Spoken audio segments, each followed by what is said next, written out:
It's a free-for-all, ladies and gentlemen. We'll give you anything and everything. There's no set topic for this episode, listeners. Our panel will discuss anything video game related here, and, well, we'll see what happens. Even I don't know what may happen, but I'm sure it'll be a blast anyway. So listen in, hear what we come up with, and hopefully no one gets harmed, killed, or maimed. It's an open sound-off right here on Downloadable Content.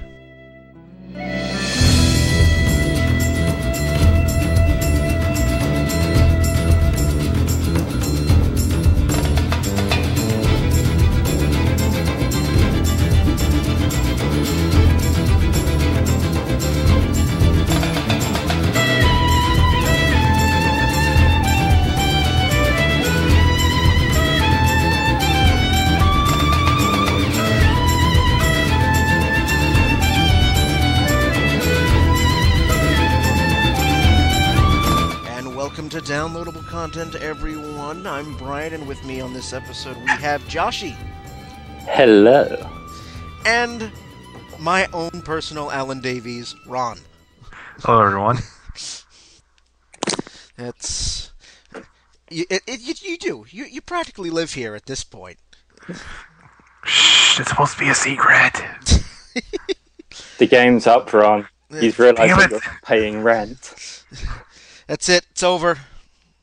God damn it. This is like the only cheap thing I had in my life. Well, cover's blown. That's it. You're going to have to change your name. Or screwed. But yes, this is an open discussion episode. We haven't had one of these yet in this series. And we might never have one again. Depending on how this one ends up. But yeah, I mean, for the past 22 episodes, I've suggested the topic, but now I open the floor to you. You feel like talking about anything video game related, go ahead. This is the episode to do it. I'm sure we have all come up with a range of topics we want to discuss during this episode, and so let's kick it off immediately. And just for a change of pace, it's not going to be me that starts it off. Let's start with you, Joshy. So, has anyone played Batman? Not yet.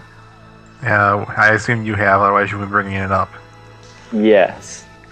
Yes? So the interesting thing I wanted to talk about with Batman is the Catwoman portions. There's 4 of them throughout the game, and they're not. It's not like Catwoman is 50% of the game, but I'd say they're sizable chunks of content that, without, make the story make complete, utter nonsense. If you don't see the Catwoman portions, the game doesn't make sense. Okay?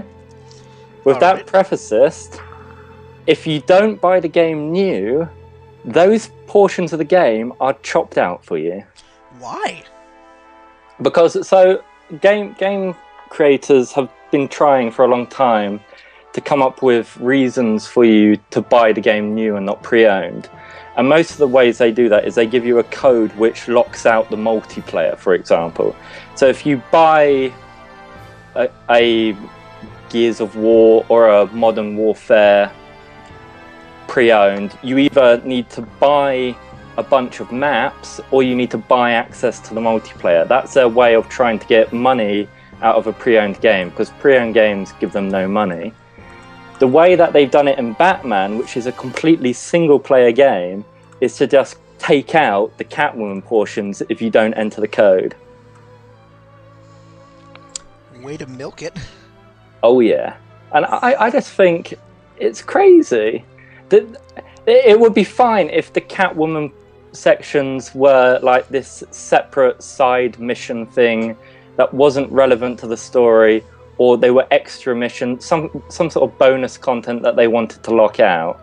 But they've actually, I mean, think about a game that you've played, I don't know, Metal Gear Solid 2, for example. Imagine if they just took out the Snake portion at the beginning of the game. That's what they've done. Yeah, taking out the Snake portion of the game, that means there'd be a lot of story just gone. Yeah, the game simply...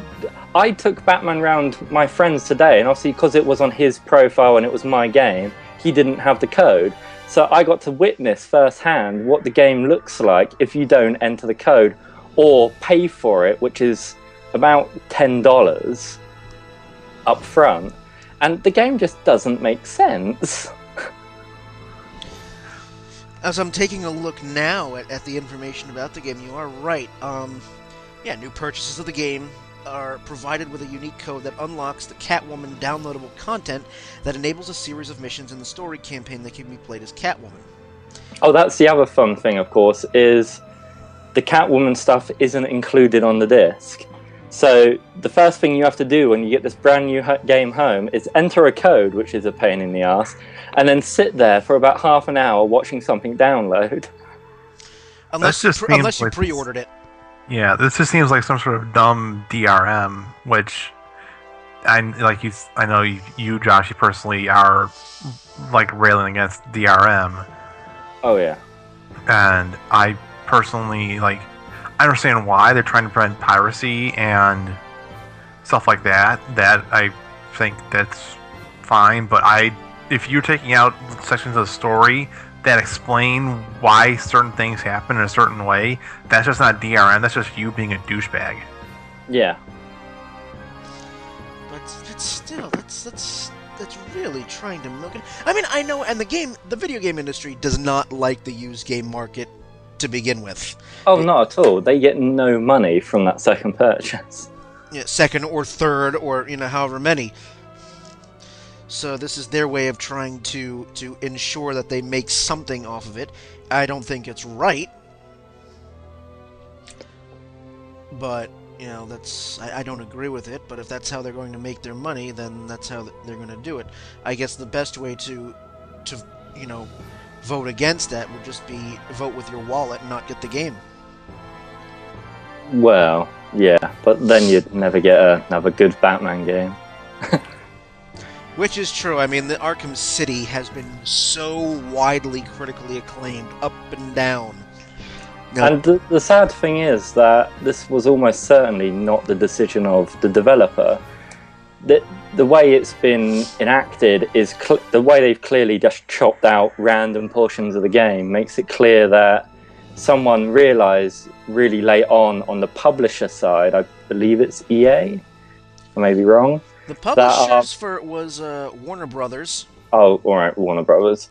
But it's a big company, and not the people who made the game. But the point is that they clearly decided really late on that, oh fuck, we don't have like a multiplayer to lock out.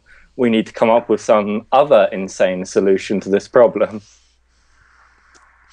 I don't think it's particularly fair, but that's... It just adds... I mean, it didn't affect me in the slightest because I bought the game new, I entered the code, and I had to sit through a boring download. But it just makes a really rubbish user experience. What really adds to the irony is GameStop in America said, hang on a minute, this might affect our used game sales. Paid Warner Brothers a bunch of cash so that they could get some more Catwoman cards and started putting them in their pre-owned games. Yep. It defeated the whole purpose of the system. Ha ha. I mean, Warner Brothers got the money they wanted out of that, but couldn't they have just made a deal with GameStop behind everyone's backs and just released the game in its entirety? You'd think that. But logic does not prevail. So, there you go. There's my rant for the day. That's it. DRM, and yeah, I mean, it goes back to the episode we were talking about, downloadable content in general. Locking out specific portions of the game. I still live of the opinion that once you buy the game, you should have the right to access everything that's on that disc. I mean, you're paying $60 fucking. Mm-hmm. Day one DLC was another topic that got brought up back then, too. Mm-hmm. So, alrighty, we have ranted about this issue. Ron, let's go to you. Alright, I want to talk about esports. Now, do I have to describe that to either of you? Esports, is that just sports games? No, this is an entirely different thing. Like, these are people who play, for example, the biggest one right now is StarCraft 2. Mm-hmm. Are you talking about, like, professional gaming, like Major League Gaming, what we have in the States? Okay. Yes. Like you read the Game Informer article. I imagine you have Yes. with Sundance. Yes. From Major League Gaming. Yes. Like, I just want to know what your opinions are about that. Like, do you think that's really cool? Do you think it's I didn't read this, so kind of a bit of background. Yeah, Ron, enlighten him. Sure. For example, there's been a really big Western world boom in the professional like video gaming sports industry within the past couple of years, mainly due to the release of StarCraft 2 and League of Legends. And originally, like this has been around for a while. It's been around in Korea since StarCraft 1 original vanilla came back out in like 2000 or 1999. But like most of them would only be for like a couple $100 if you won first place. Now with StarCraft 2, there's a lot of company influence and investors in getting excited about it, and now people are winning. Like, for example, the League of Legends had a prize purse that was like $1 million or something like that, like a couple months ago. Oh yeah, this is basically, Joshy. There's a certain section of the industry that's turning gaming into a professional sport. And it's called Major League Gaming. It's been around since 2002. And but yeah, I mean, this started off as just a small thing, but now it's become a really big phenomenon. I mean, there have been, these gaming events have been broadcast on TV. ESPN.com has shown competitions, and what it is, it's just, professional video games. And there's and it's acted, and it's broadcast like it's a professional sport with commentators, play-by-play, and everything. I presume to have gained this much like industry and like sponsors and stuff, there must be a proportional amount of viewers watching this, because personally, yes. I see no appeal in watching someone play a video game. Okay, well, the thing is too is, like, for example, in Korea, there is literally a TV network that does nothing but show like StarCraft 2 games. There are professional commentators in Korea who make their living commentating on StarCraft 2 games. That's pretty impressive. Yeah, because, well, when StarCraft 1 came out, like the whole thing was it's a very complex game, but there's also like it's a real-time strategy game. And that's what many people who are like part of that section of the professional gaming who think like this is the reason why StarCraft 2 is doing so well, is because you don't need to play the game to be excited to watch two gigantic armies clashing and nukes flying left and right and a vortex into a black hole appear out of nowhere. Although I could probably get excited over watching, professionals play Super Smash Brothers Brawl. That would be interesting. I got to see it when I was at PAX, Super Smash Brothers Brawl tournament. I competed in it. Got knocked out in the first round, but I did compete in it. So. And you actively watched the rest of the competition? I did, yes. Okay. I did. I mean, there are some games I think which could lend itself to that.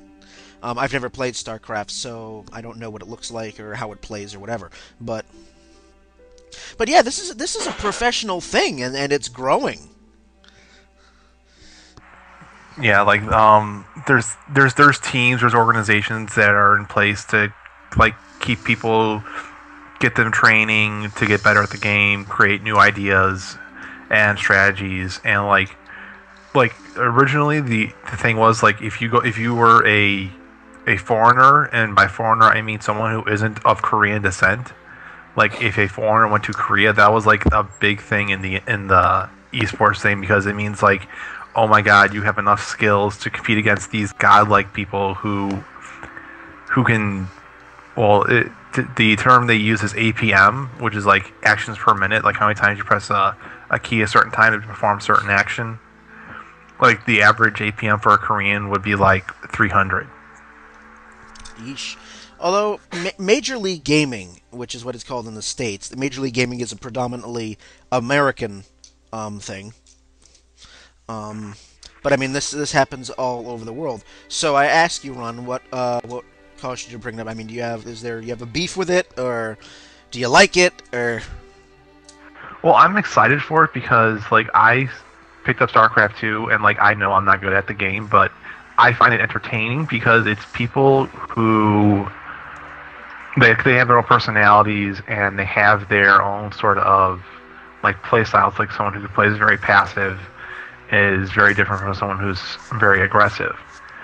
But there's also like storylines involved with people who have played the game for like 10 years compared to people who've only played the game for like a couple months, and people trying to get better at it, and they're spending like a lot of time working on it, and they're just trying to provide a entertainment to the audience, because like without them there's nothing, like they don't have a job. I mean, I enjoy video games. I would never probably participate in something as professional as this, because I think for me that takes the fun out of it. When it becomes work instead of fun, then yeah, well, that's the thing too. Like a lot of these players, like they have fun playing there. They enjoy spending like 10 hours working on their strategies and coming up with new ways to win against a various player or various race. Like they have fun doing that. And more power to them. More power to them. All right. Good. Nice of you to bring that up. That's very, very interesting stuff.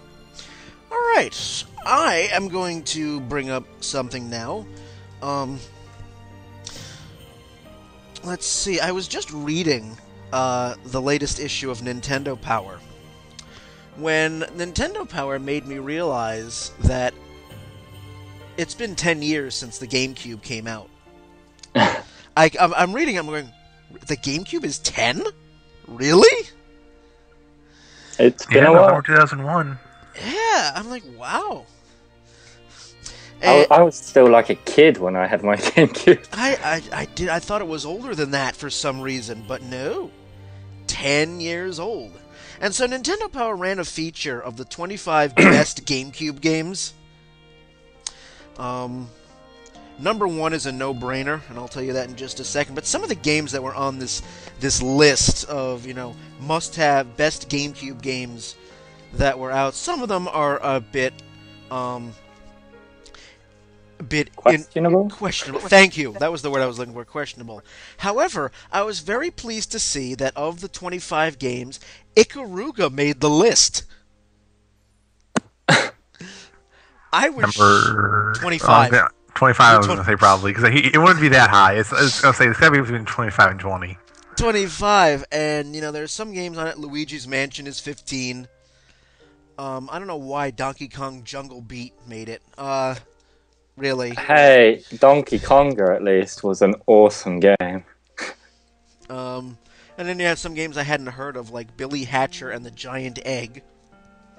Yeah, I mean, the GameCube had a very sparse library. I guess they had to dig fairly deep. I mean, some of the games that are much higher ranked I can certainly agree with, like Pikmin, Soul Calibur 2. Yeah.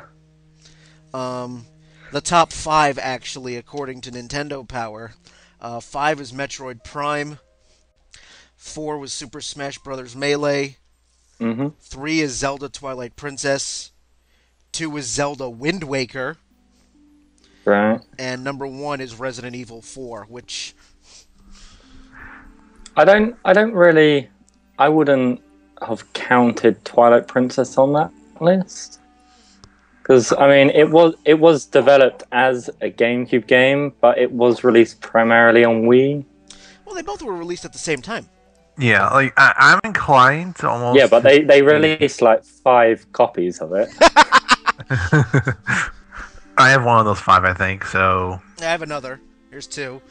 Oh, like, you both played it on the GameCube? Yeah, because Actually, no, no. I do have the Wii version. So You have two versions. I do not have two versions. Okay, right, okay. Thank no, God for I've that. got the GameCube version. Brian's got the Wii version. I played on the GameCube version because when the Wii first came out, like I could not get my head wrapped around the motion controller for two reasons. One, like I just couldn't understand how I could play Zelda with it, and two, I'm left-handed, and it's hard to play a right-handed swordsman when you're left-handed. Oh God! And I remember all the flack that the Wii version got. Link's right-handed.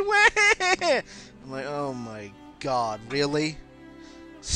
I don't care about that. I just care about the fact that like, I'm swinging from right to left, and how is he going to swing? That's not a realistic swing. He would with his. I imagine a lot of Wii games were fairly difficult for you. Yeah, quite a few of them are. It's probably the reason why my Wii library isn't that great. The only thing that some would say the Wii library isn't that great. Oh, that too, but that's neither here nor there. I think Metroid, Corruption, and Other M were pretty difficult for me just because of the fact that is that on her right hand side or is that her left hand side? I don't know. I don't remember. Do many of the games, sorry to go off topic, but do many of the games, I guess we can't go off topic. Yeah, go ahead. We can. This is the whole podcast is about. Yeah, do many of the Wii games have left-handed options? No. Some do. Some do, but most don't. Actually, this is a topic we could talk about too. Is the apparent the handicap market of video gamers or the lack thereof. Like the video games are decidedly you need two hands, you need good eyesight. Generally, it also helps if you can hear the game too. Oh, yeah, that too. I mean, I do know that. I mean, I know that at least on the games that Nintendo puts out for the Wii, most of them do have an option for what hand. I mean, I know Wii Sports, Wii Play. Yeah, I definitely saw those options in a lot of to call them minigame collection-y, the first sort of round of games that came out. Yeah. Which were more proving the point of the console. But when the sort of like the Zeldas and the Metroids came out, I don't recall ever seeing that option. I do not recall seeing it ever. They're all right-handed because it's a majority of the people. Yeah, like 95% of the world's population is right-handed. There are more ambidextrous people in the world than there are left-handed people. And I'm guessing it was simply... Well, I mean, Zelda is kind of inexcusable because technically on the GameCube they released a left-handed version. But, for example, Metroid, I guess it was just a lot of effort to make it left-handed. Whereas Wii Sports, it's a much simpler game to make the left-handed version of. Yeah. So, I mean, I don't know if developers were just lazy. I mean, you could also argue that Kinect games are against disabled people who can't stand. Or move around or something like that, yeah. There is that. I mean... But I guess the Wii being the first of its kind and a very... I mean, when we've had standard controllers in before, they've never really had to consider whether you were left or right-handed. That's very true. Yeah. But, I mean, if this sort of thing is going to carry on in the future, I think developers really need to... I mean, the trolling example that I gave, that the Kinect doesn't support people in wheelchairs. All right, fine. Disabled people, not to be derogatory? Derogatory. That's the word.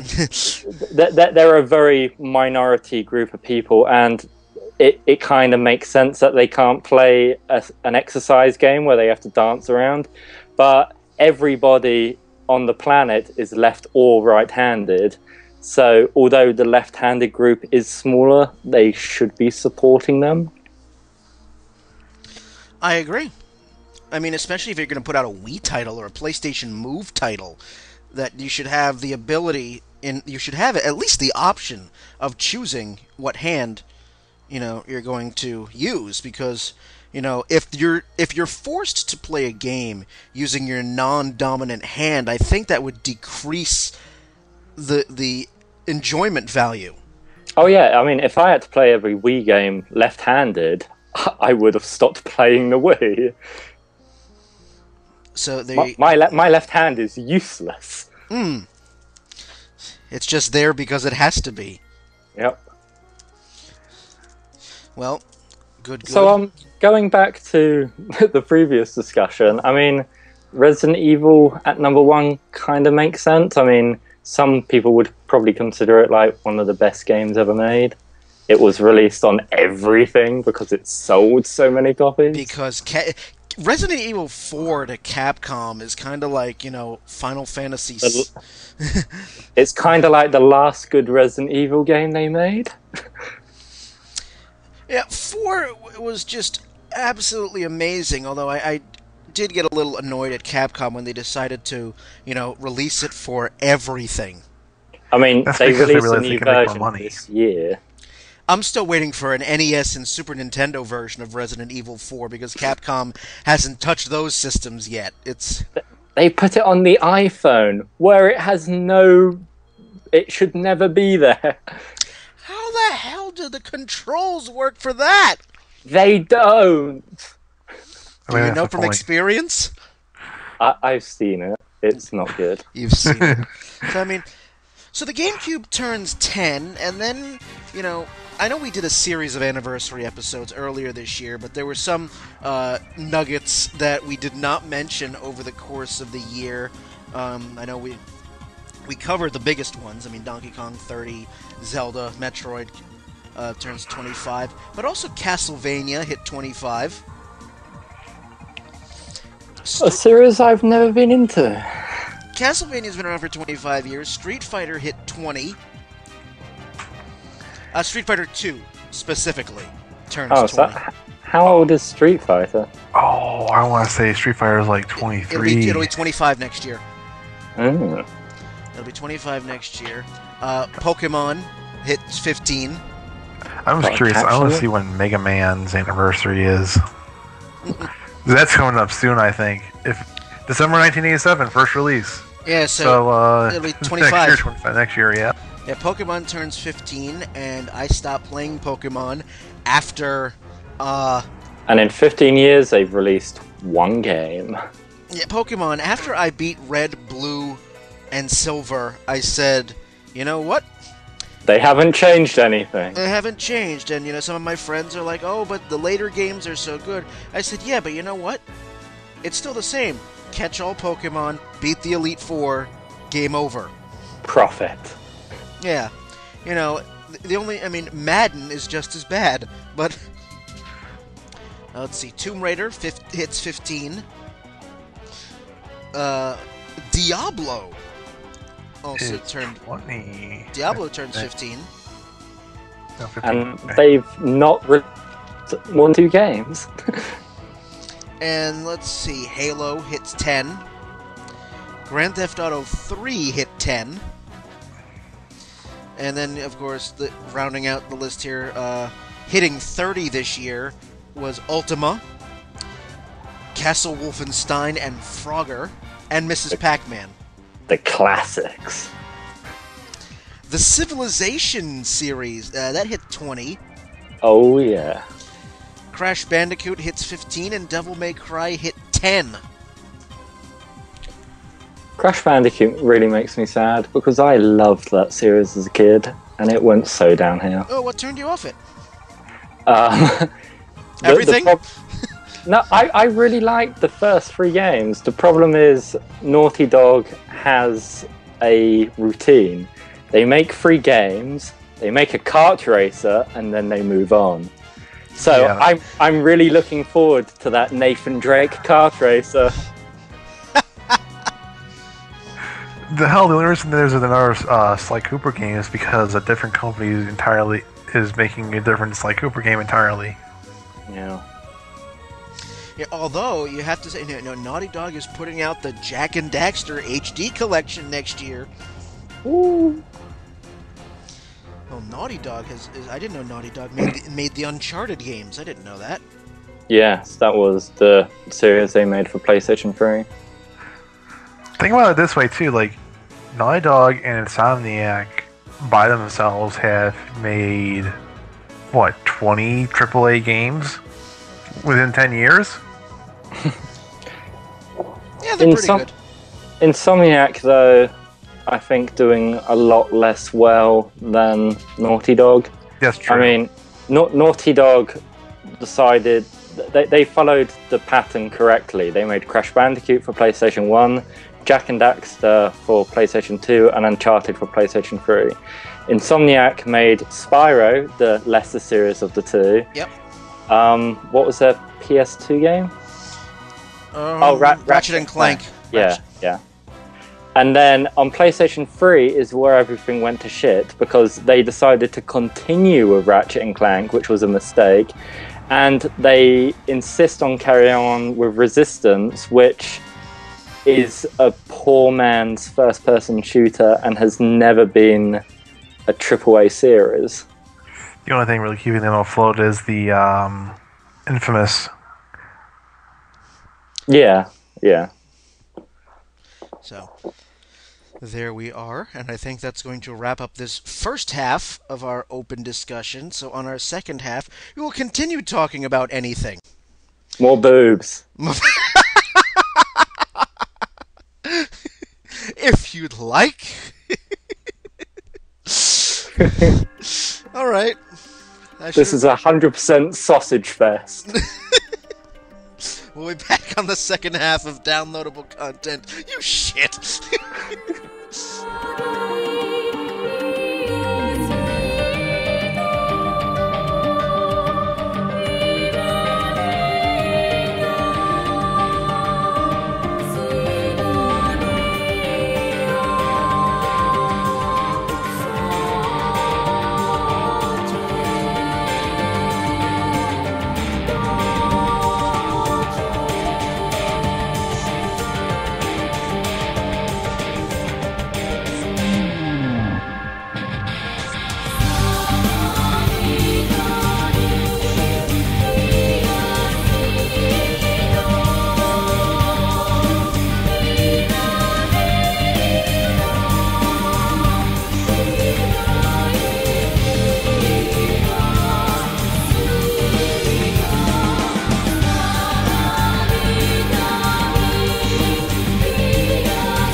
Welcome back to our open discussion here on downloadable content. Back to our second half of the episode. Joshy is still floating around. Ahoy. Ahoy, yes. So is Ron. I don't want to necessarily say I'm floating as much as I am hovering. But we're all just disembodied voices here. That's, coming to you in full stereo sound. This is the closest anyone will get to Joshi. So, Oh yeah. all right. So, on this second half, we'll continue our open discussion, and I am going to start off with an opinion piece I read in the current issue of Game Informer magazine, which talks about the changing world of single-player gaming. There are some people who are of the opinion that single-player is dead. I strongly disagree with that notion. Well, he should be burnt in a fire. No, the writer did not. It was not his opinion that single player is dead, but that it's changing. He points out games have either one of you have played Demon's Souls? I've heard a lot about it. Dark Souls, and that's might as well be playing Demon Souls. So, where you are playing single player, but at the same time you're connected to the internet and you're watching, and you have the experience of seeing other people playing at the same time. You can't necessarily interact with them, but one of the nifty mechanics about the single player in Demon's Souls is that you can, another player somewhere on the planet can leave a note about what's coming up in the level, and can show you, if you do this, this will happen. Like, if you do this, a guillotine is going to chop your head off. That's such a genius mechanic, because as a human, I could simply lie. You could do that. That happens. You can do that. That's one of the nifty things about this.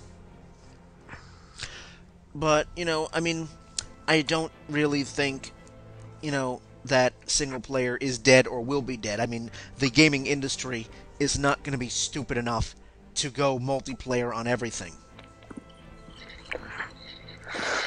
Well, I mean, the counter-argument really is that the big success stories are games like Modern Warfare and Gears of War, which are almost entirely sold, well, maybe not Gears of War as much, but alright, like Battlefield 3 and Modern Warfare, which are entirely sold basically on their multiplayer content. Some people don't even play the single-player content, and some people will play it for 6 hours and then play the multiplayer for 100 hours. That's true. I mean, you're talking about games that are specifically designed with multiplayer in mind. I mean, if anything, what it shows is the growing popularity of multiplayer, not the death of single player. Right, and I agree with you there. I don't think single player is dead, but I think that the way we look at it and experience it is changing. As I mentioned with Demon's Souls, I mean, you have games in which, you're still playing by yourself, but there's a bit of a social interaction now. There's also a thing about too with this is becoming a lot increasingly popular. The idea of co-op play. It's really big in Gears of War 3, for example. Like, you can have up to 4 of your friends, or three friends and yourself playing your games, and you're all progressing through the same story together. And that's I mean, it's definitely an interesting concept. Is not having AI party members, but having actual physical human beings on the other end that you can talk to and interact with. What almost interests me, I mean, co-op is a blast, don't get me wrong, but I mean, that's really just an evolution of a game concept that was made several generations ago, but in the same room, which is in some concepts better because you can hit the person who's next to you. But I mean, what interests me is a concept of single-player game which has yet to really happen, but has been talked about a lot, where multiple people are playing through single-player games on their own, and everybody else that you meet is another single-player person who becomes your enemy in the process. So, like, it's a very weird concept. Again, there's been no real model. It sounds like MMO-like. it's kind of MMO. Like it's where so like if us three are playing the single player all at the same time, the first enemy I meet might be Brian, who's playing his own single player story, but he sees me as an enemy because of how we met. It's a very confusing and it's a very difficult thing to build, which So is it's like probably why. it sounds like it's a faction sort of based thing, kind of, where like you play as one of two or three or four factions, and you may see, say for example, myself and Brian are on the faction of the blue team, and we see each other as friends. But Josh, you're on the faction of the yellow team, and we see you as an enemy. Yeah, I mean, it's very much the evolved concept of like playing World of Warcraft and walking through the wilderness quite happily and then running into someone from the Horde. I mean, it's that same concept brought to a much single player game, and it's obviously incredibly difficult to make because no one's really made one yet. But it's an interesting concept. The closest thing I've seen, actually, ironically enough, I know this because I own the game. There's a game that I play that's called Aeon, Aeon. It's an MMO. It's Korean MMO, so it's a lot of grinding stuff like that. But the main thing with this is that it's an open world PvP. Mm-hmm. So like you're all part of like one faction race, and then you always have there's always the risk of you running into the opposite faction, which immediately you see as the enemy and must be killed. Yeah. Interesting. And this is meant to encourage like PvP. I mean, if you want to just do the single player or group up with friends and play, like go through an instance, you can do that too. But if you want to go and like actively search out other human people to fight, you can do that too. Yeah, I mean, it's a very interesting concept in that it solves the ultimate problem with most single-player games, which is the AI can only be so intelligent, and if you play the game 20 times, you can basically predict what's going to happen. Mm-hmm. So yeah, I mean, I don't think single-player will go away ever, because it just, I don't think so. I mean, I still find a single player campaign to be the most rewarding game experience. There will always be people who don't want to play with other people and people that don't have an internet connection.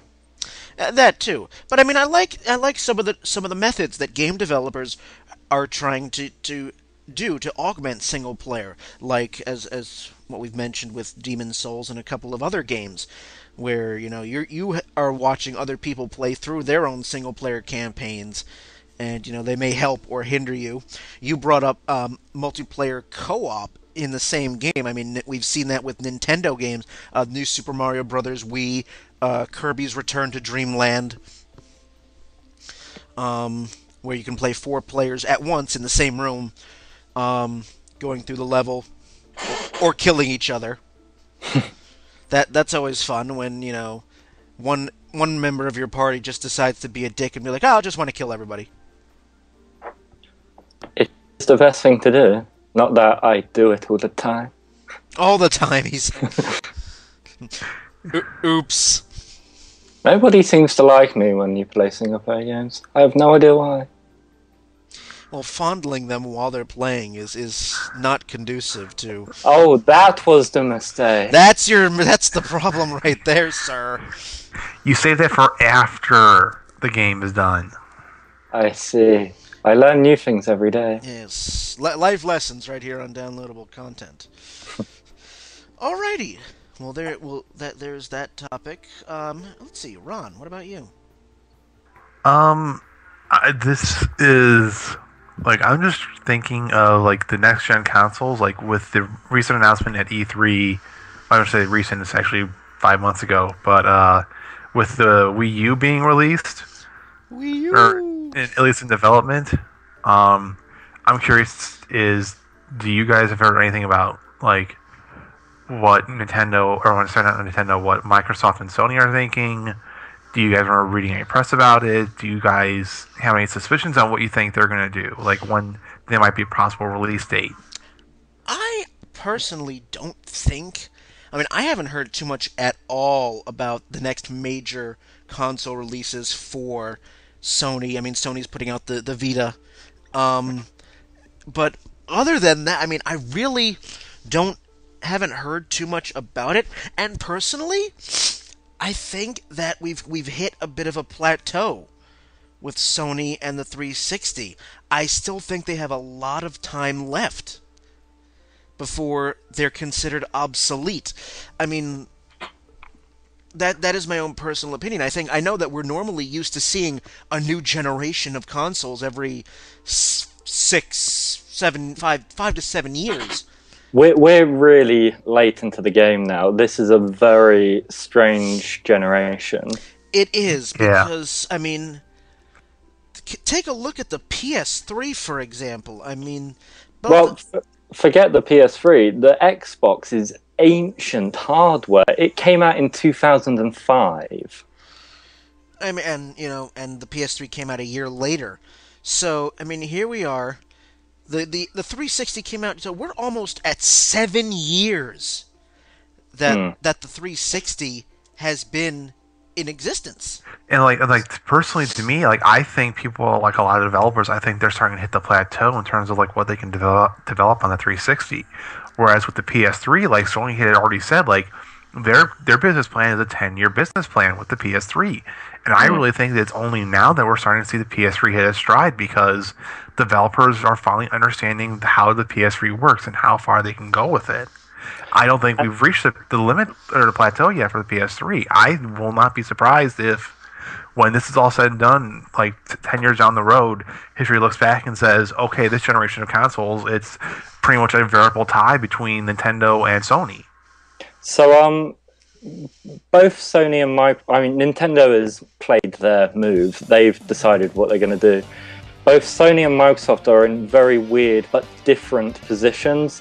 The Xbox is really successful right now, and it's making a shit ton of profit for them because it's really old hardware.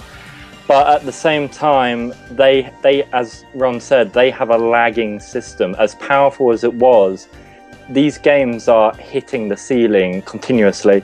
To give you an example, Battlefield 3 requires a great big install to the hard drive to make the graphics look good. If you play it just off the disc, it looks awful. And this is a problem. For the reason they've had to do it like that is because PS3s, they can guarantee that they had a hard drive. So they can just do the install and the graphics look great. On the Xbox, the Xbox models were sold without hard drives, that they are not allowed to expect that a hard drive exists, and thus they have to provide a shitty version of the game. I mean, another example is Gears of War, the first game, basically saved the Xbox hardware, otherwise we would have had another console already, because Epic came along and showed Microsoft what Gears of War would look like with 256 RAM, which is what they were planning to have in it, and what it would look like with 512, and Microsoft basically had to spend millions upgrading the RAM in the unreleased Xbox because Gears of War was going to look like shit. I mean, sorry, this is a very long rant. Keep going. So Microsoft has a really old console, but they also released the Kinect in order to try and keep the momentum going and new versions of the console. And under no circumstances do they want to move first. They are in a good position. They want to know what Sony does first. At the same time, Sony has only just become really profitable with PlayStations. So they want to make their money back. And as Ron said, developers aren't hitting a ceiling with PS3s yet. So Sony may deliberately drag out this generation much longer than perhaps Microsoft can withstand. And it's going to sort of be, it's a waiting game between who will move first. It really is. I mean, taking a look at just the games themselves, okay, I don't think you have to be a rocket scientist to see that the Wii hit the ceiling very early. Oh god, I mean, it hit the ceiling in 2007. Yeah, I mean, what's amazing is if you look at what Xbox 360 games look like in 2005 and what they look like now, you can't say that for the Wii. Wii games have not changed. Well, keep in mind, the Wii is not capable of HD graphics. Yeah, but I mean, absolutely no improvement has been made in the quality of graphics. No, there really hasn't. So, but I still, there are still these new games coming out for the PS3 that I pick up. BioShock, Dead Space, Final Fantasy 13. I really do not think that Sony is going to be in any rush. Like, I think too, like, I think Sony, like what Josh said, like, they're starting to make their money back with PS3 because they had already accepted the fact that they were going to take a huge hit in the initial launch, because that was what their business plan was. They had said for a while, like, the PS2 is a 10-year system. PS3 is going to be the exact same thing. And I think I would not be surprised in the slightest if we see the Wii U on the market by itself for a good 2 or 3 years before we hear anything from Sony about a PS4. And by that time, I will be shocked if Microsoft hasn't said that they're going to be releasing a 720 or a 1080 or whatever the fuck they... The next multiple. Yeah, the next multiple Xbox game. Although, keep in mind, the PS2, which came out quite a while ago, the PS2 is still being sold, and developers are still making games for it.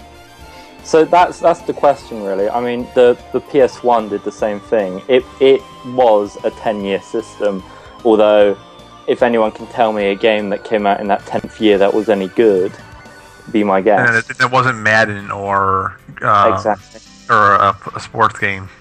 Yeah, but I mean, the GameCube and the Xbox original were both dumped like unwanted children the moment their successor came out, while Sony maintains this life cycle for their existing console.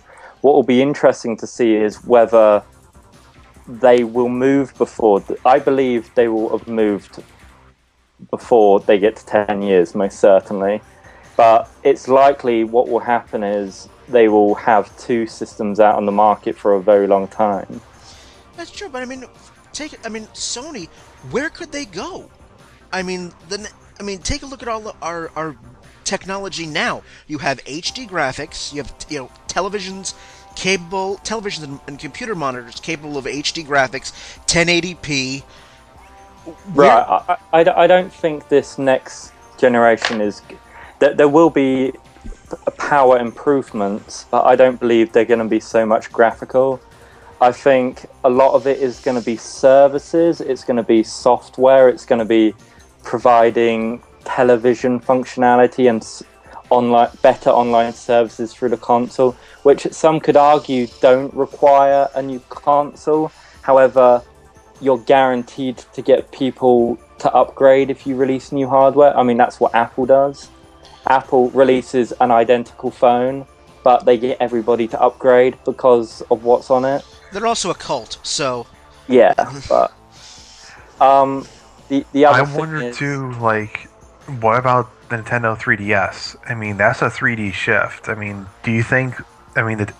say 5 years down the road that we can start making monitor screens and TV screens that are... I wouldn't want to say... like giant screens, like 42-inch HD screens, but like say we get like a 24-inch screen with HD graphics and with the same 3D style screen that the 3DS has. Do you think that the next major console shift is going to be a shift into 3D games? Are we going to start seeing the holodeck soon, within 20 years or so? I don't know. I mean, right now 3D is still trying to find its feet. Right. So one of the flaws with 3D though is that to do 3D, and I'm not a supporter of 3D at all, I think it's a complete gimmick, but just from a technical aspect, to do 3D, you have to display the same image twice, which means basically halving the resolution you can display, right? So 1080p becomes 540. 540. Mr. Math. Alright, but so my point is that the ultimate goal of 3D will not to have the resolution drop. And the way they can do that is with 4K screens, which is 4,000 pixels per inch or something like that. But what that means is that they can have 1080p twice on the screen. And so, that they'll probably be, at initially and probably for a while afterward, very expensive. Oh, of course, incredibly expensive. But that, you saying, where can they go? There's a ceiling on graphical capability, and that there are places they can go, whether or not that's the place. I mean, you also need a 4K television set to do that, which they don't really have. So that's very pie in the sky stuff, but there are places they can go. Yeah, I mean... the next Xbox, if they all come with hard drives, will be an improvement over what we have now. Well, don't the current Xbox 360s come with hard drives? Every Xbox nowadays that's sold has a hard drive in it, but the thing is, there's still Xboxes out there that don't have a hard drive in it. Right, that's the point. Developers, to make better games, make games that can utilize hard drives for streaming technologies so that they can buffer data in the background on hard drives, they need to be able to expect that the hard drive exists on every system out on the market. Microsoft can't do that without releasing a new console. And hence, which is why we have, revisions of consoles. Right, but revisions like the Xbox Slim or whatever it was called don't count, because if I release Skyrim, which needs hard drive support, I can't say to Brian, who bought an Xbox theoretically in 2005 and didn't have a hard drive, that Brian can't play Skyrim because it only supports new Xboxes. You can't do that without releasing a completely new hardware. Very true. Very true. But so, what do people think of the 3DS? Yeah, that's it. It's basically an exasperated sigh sort of thing. It's kind of like I look at the 3DS and go, okay. Okay, what? No, that's my thought. It's okay. Yeah. I mean, like, okay, it exists. So they they dropped the price. They're going to, over the next few months, release all the Mario and the Nintendo titles. They're also releasing hang on. They're also releasing an add-on to the 3DS that gives you a second analog stick. So I don't know if we ever talked about that, but that add-on is absurd. Yes, the add-on's absurd. It's bulky. It makes it look like a Game Gear. We all know how the Game Gear sold. And the question is, if any game comes out which requires it obviously has to come in the box, like Zelda is going to come with the new Wiimote. Yeah. I mean, so are they going to release a new version of the 3DS which has it? I'm thinking that they will eventually will. Yeah. See, like, this is why I said way back when we talked about the 3DS the first time, I think it was during the E3 episode, like, I always wait for the second generation of a handheld that Nintendo does, because the 3D, the original DS was not a bad thing, but it was kind of bulky, screen wasn't as bright. Whereas the DS Lite is, I would arguably say, is the actual DS, because the screen's brighter, it's very small, it's got just as long a battery life, you can adjust the brightness pretty easily. Mm-hmm. I mean, the 3DS also has that hideous battery problem. Yeah. Which is one of the reasons that's stopping me from getting it. Right, but so say they released a new version and it's at the current price, the price dropped price. The one. And it's got all the it's got all the games that they've currently promised, nothing else. There's a new version with a fixed battery, it looks a bit better. Would you buy that? Because I'm struggling, I still think I wouldn't. I don't think I would either. I honestly have to say, like, even if they fixed it so that, I mean, battery would be, let's say, an 8-hour battery. It's maybe a little bit smaller, but maybe a little more design functional friendly. Like, I'm still struggling to say I would buy it, because to me, there's nothing on the 3DS that excites me. I've already played Zelda. I've already played Mario. I don't need to play a 3DS or a 3D version of Zelda. I mean, so far the biggest, titles for it have been remakes. you know. Yeah. Yeah, give me an original game that's a 3D game, and then I'll start seriously considering it. And the other problem the 3DS is running into for me is, as you say, they're all remakes, and that they're all games that aren't suitable for playing on a portable. I cannot play 5 minutes of Ocarina of Time on the bus. I mean, that's just not a suitable environment to play that game. I agree. Nintendo are not combating who is going to be the ultimate winner in the handheld race, which is Apple with their fucking iPhone. I mean, I typically do not buy a video game system anyway until there's a sufficient library of games that I'm interested in that I want. At this point, the 3DS, I mean, there's only maybe 1 or 2 games that I want to play. Eventually, I'm going to have to get a 3DS because Capcom, bastards that they are releasing the next main Resident Evil game for it. Really? Which one's that? Resident Evil Revelations. Okay. That is a main series entry. It is part of the story, and it takes place between Resident Evil 4 and 5. This was with Jill, right? Jill and... yeah. But that game alone wouldn't make you buy a DS. Not right? that game alone. There'd have to be at least a few others. Some of the games that are coming out next year for the 3DS, we've got a Kid Icarus Uprising. Mm-hmm. We've got Animal Crossing, Mario Tennis, Paper Mario. This is sounding like a list I've heard before. Yeah. You got Professor Layton and Phoenix Wright together in one game. Although Luigi's Mansion 2, that's... I mean the problem is that the 3DS needs what the DS had. It needs... these won't all appeal to us, but they need a brain training. They need a Nintendogs.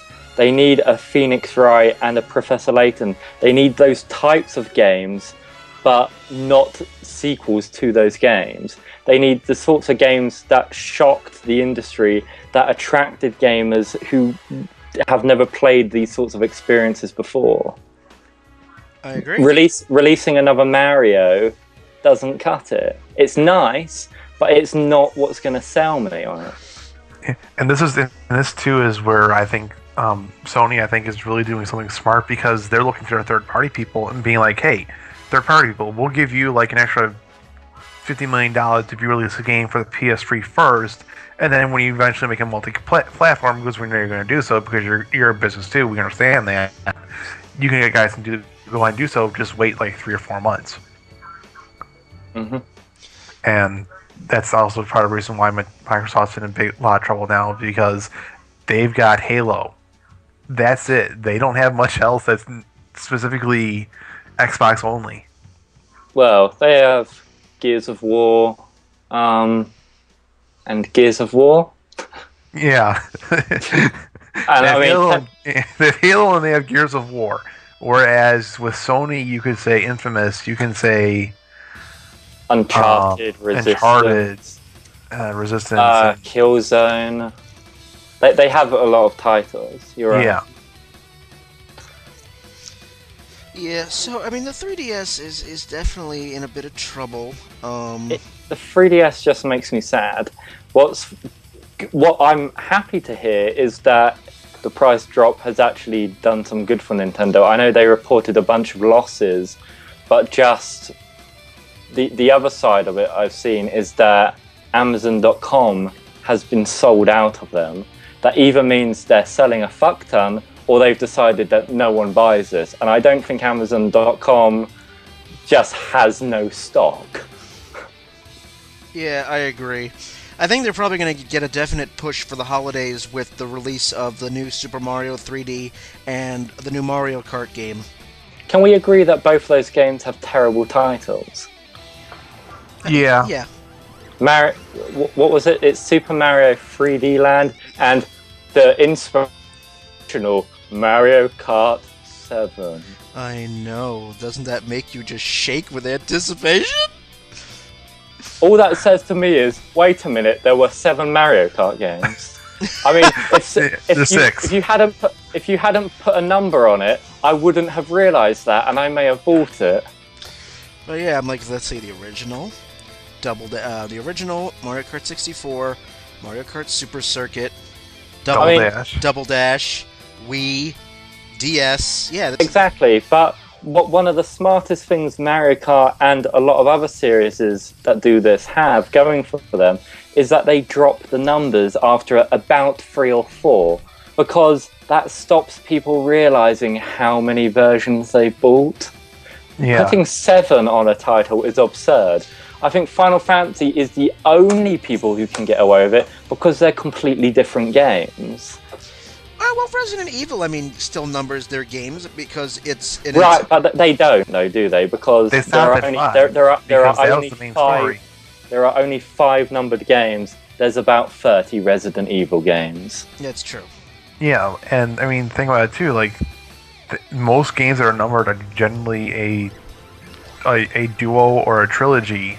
If you go past 4, I mean, like Disgaea 4, there's 4 Disgaea games, and the announcement of Halo 4 was perhaps one of the biggest mistakes I think they've made, and I still think they may change their mind before it's revealed, because they announced a new trilogy with Halo 4. That means it's going to be a Halo 5 and a Halo 6. Yeah, they could just say like Halo. Wants to see Halo 6 on a box. Instead of being Halo Reach, it could be like Halo Zeus or something like that, or some bullshit like that. Don't have... Subtitles are one of the most important things you can have going for a sequel to a long-running series. Yeah, like even if the new trilogy, you just name it like Halo, the Son of Zeus, Halo, the God of Thunder, and then Halo, the Return to Earth, or some bullshit like that. Or you restart the numbering. You call it Halo Superpower, and then Halo Superpower 2. You restart the number. Although don't do what Square did. Don't do what Square did. You know, Final Fantasy 2 is 4, 3 is 6, and you know. Yeah, that's absurd. Don't do that. I'm really worried though with how long they think they can keep going with this. The announcement of Final Fantasy 15 is simply going to be awkward. Why? Yeah. Because we're getting into absurdity. Final Fantasy's going to be able to drive soon. Think about that for a minute. I mean, Final Fantasy X, that's quite a cool name. Final Fantasy XI, we're pushing it. Final Fantasy XII, okay. Final Fantasy 13, alright, we're bored of this joke. And 13-2 comes out in January.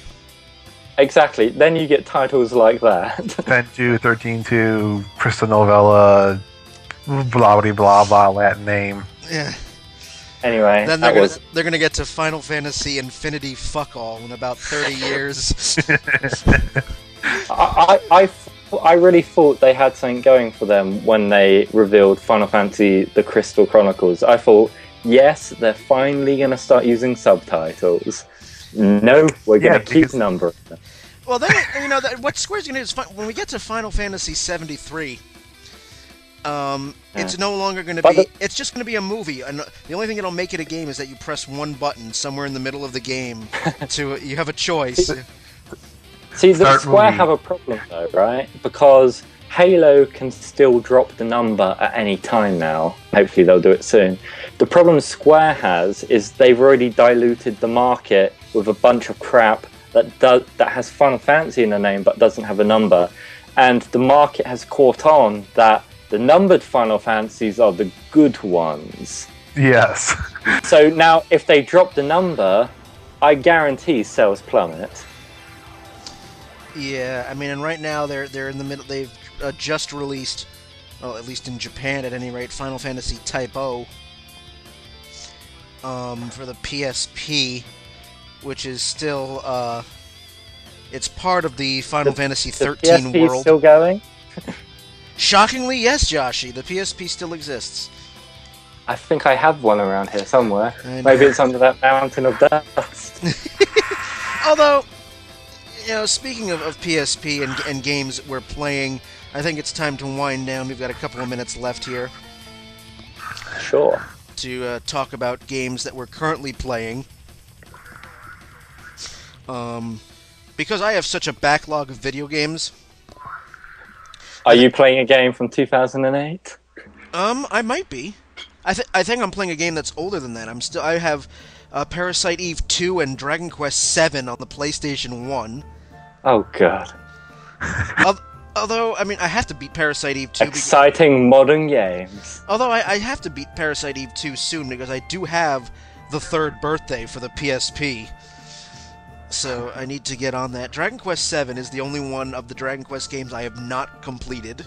Isn't that a really, really long game? Yes. Anyone else quickly want to add what they're playing? You can bash me over the head with this, but I'm playing Pokemon White at the moment. Why? Because I am one of those people that enjoy Pokemon. Okay. That's fine. You're one of those people. You're one of those Yeah. people. Yeah, I've also been playing through... I beat Bastion.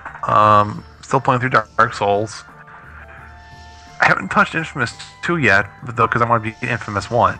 But I should probably get back onto that. And just recently I finished beating Deus Ex Human Revolution. So... What did you think of that?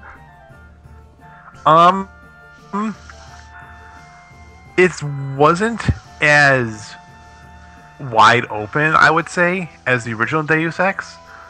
In particular, the boss battles really shouldn't be devoted solely to you have to kill a person, you can't talk them down. Right, so do you know what I heard about the boss battles? They were made by a different developer. Well, Square Enix did have a hand in making Deus Ex, so... Alright. And Joshi, last to you. So I've been all over the place. I have a sort of shocking thing to admit. I've never completed Ocarina of Time. So I've been playing that on the Wii, even, with a GameCube disc, to confuse you all. So I'm like a couple of dungeons from the end, and that game is as amazing as people claim it is. I would think so.